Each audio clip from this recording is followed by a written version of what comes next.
धन्यवाद शशि भाई। राप्रपा नेपालका उपाध्यक्षज्यूहरू, केन्द्रीय कार्य समितिका पदाधिकारी तथा सदस्यज्यूहरू र यहाँ उपस्थित सम्पूर्ण आदरणीय दाजुभाइ तथा दिदीबहिनीहरू, राप्रपा नेपालले केही समय अघि आफ्नो पार्टीको महामन्त्री स्वर्गीय चन्द्रबहादुर गुरुङको सम्मान र सम्झनामा चन्द्र स्मृति विशिष्ट प्रतिभा सम्मान पुरस्कार स्थापना गरेको थियो र त्यो पुरस्कार पहिलो पटक पर्वतारोही नवाङ पासाङ शेर्पालाई प्रदान गर्ने पार्टी केन्द्रीय कार्य समितिको निर्णय रहेको थियो। नवाङ पासाङ शेर्पाले केही महिना अघि एउटा सार्वजनिक समारोहमा उहाँलाई हामीले सगरमाथा आरोहण गर्नु अघि पार्टीको झण्डा हस्तान्तरण गरेका थियौं। वास्तवमा त्यो झण्डा हस्तान्तरण गर्दा राप्रपा नेपालको झण्डा सगरमाथामा यति चाँडै फहराउनेछ भन्ने मैले सोचेको थिइनँ। तर जब नवाङ पासाङ शेर्पाले सफलतापूर्वक 7औं पटक सगरमाथा आरोहण गर्दै राप्रपा नेपालको झण्डा सगरमाथामा फहराउनुभयो, त्यसको समाचार हामीले पायौं, तस्बिर हामीले पायौं। हाम्रो मन अत्यन्तै रोमाञ्चित भयो, हर्षले गदगद भयो। भर्खरै स्थापना भएको पार्टी को झण्डा ससम्मान सगरमाथामा फहराएको छ। सगरमाथामा झण्डा फहराउनु एउटा सांकेतिक र प्रतीकात्मक विषय हो। यो कार्य सफलतापूर्वक सम्पन्न गर्नुभएकोमा म नवाङ पासाङ शेर्पालाई मेरो आफ्नो तर्फबाट र राप्रपा नेपालको तर्फबाट हार्दिक आभार प्रकट गर्न चाहन्छु। र आगामी दिनमा समेत विश्वका विभिन्न सर्वोच्च शिखरहरू आरोहण गरेर एकपछि अर्को कीर्तिमान खडा गर्न र विश्व रंगमञ्चमै आफ्नो र देशको प्रतिष्ठा उज्जवल बनाउनको निमित्त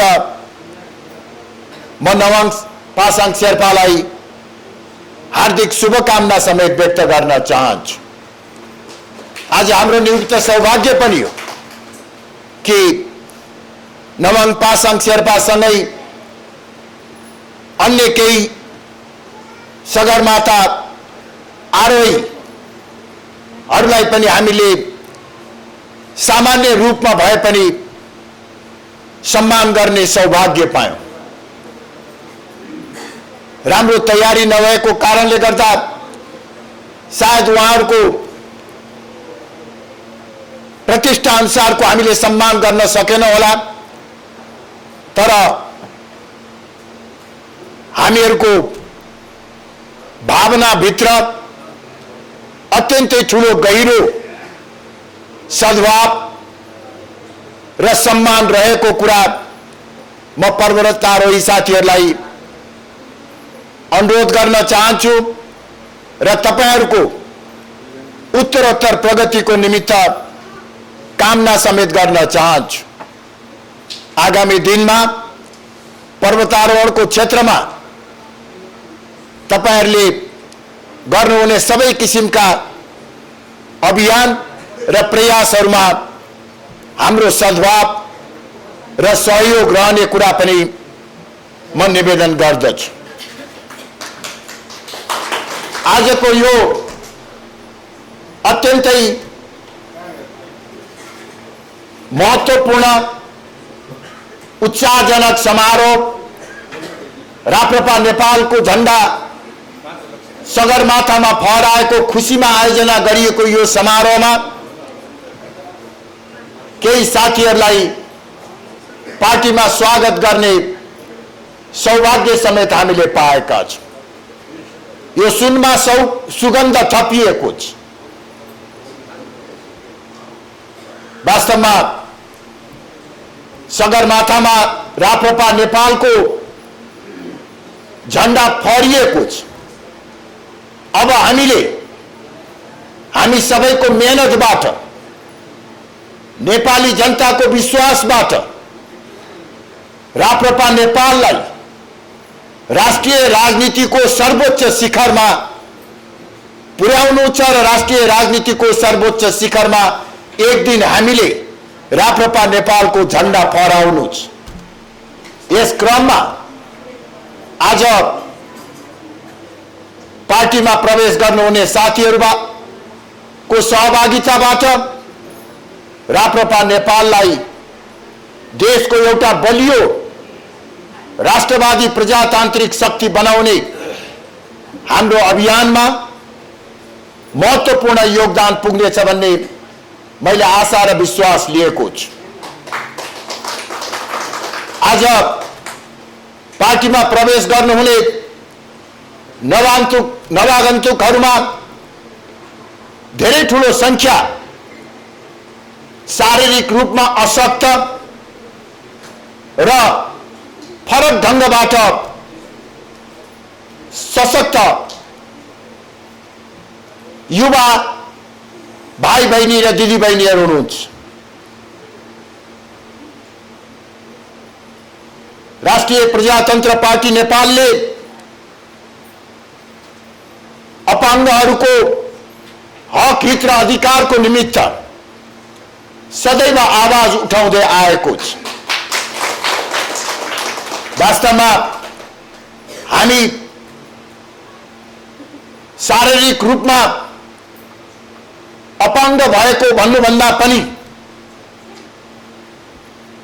शारीरिक रूपमा फरक दृष्टिकोणबाट सक्षम भन्नको निमित्त उपयुक्त हुन्छ भन्ने ठान्दछु। शारीरिक रूपमा केही कमी कमजोरी भए तापनि फरक ढंगबाट तपाईहरुको क्षमता, तपाईहरुको प्रतिभा, तपाईहरुको लगन मा अरु कसैको भन्दा पनि कमी हुनुपर्ने कारण छैन। त्यसर्थ राष्ट्र निर्माणको अभियानमा शारीरिक रूपले अशक्त र फरक ढंगबाट सक्षमहरुको पनि महत्त्वपूर्ण योगदान हुने वास्तविकतालाई दृष्टिगत गर्दै हामीले त्यो समुदायको हित, हक र अधिकारको संरक्षण र संवर्धनको निमित्त निरन्तर प्रयास गर्ने कुरा म निवेदन गर्न चाहन्छु।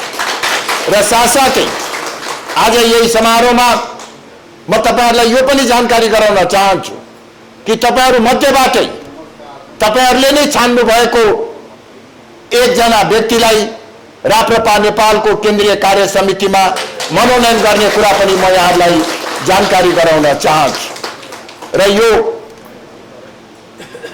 पार्टी प्रवेश कार्यक्रमको समायोजन गर्नुहुने सबै साथीहरु र विशेष गरी पार्टीका नेता, प्राध्यापक, पूर्व क्याम्पस चिफ अधिवक्ता म नरप्रसाद थापालाई विशेष रूपले धन्यवाद दिन चाहन्छु र आगामी दिनमा पनि उहाँबाट र अरू साथीहरूबाट पनि यसै गरी राप्रपा नेपालमा बढीभन्दा बढी जनसहभागिता जुटाउन र पार्टीमा प्रवेश गराउनको निमित्त आफ्नो ठाउँबाट योगदान गर्नुहोस् भन्ने म आग्रह गर्न चाहन्छु। प्रत्येक पार्टीको सदस्यले कम से कम 2 जना 5 जना 10 जना नयाँ सदस्यहरू पार्टीमा प्रवेश गराउने अभियानमै चाल्नु पर्दछ।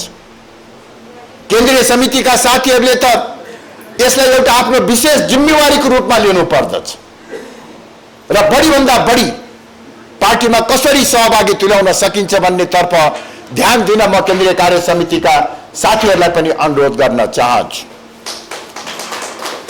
नेपालको राष्ट्रिय राजनीतिमा राप्रपा नेपाल अलग पहिचान भएको, अरू राजनीतिक पार्टीहरूभन्दा फरक विचार भएको र अहिलेको सन्दर्भमा अन्य पार्टीहरूको भन्दा वैकल्पिक फरक मार्गचित्र बोकेको पार्टी हो।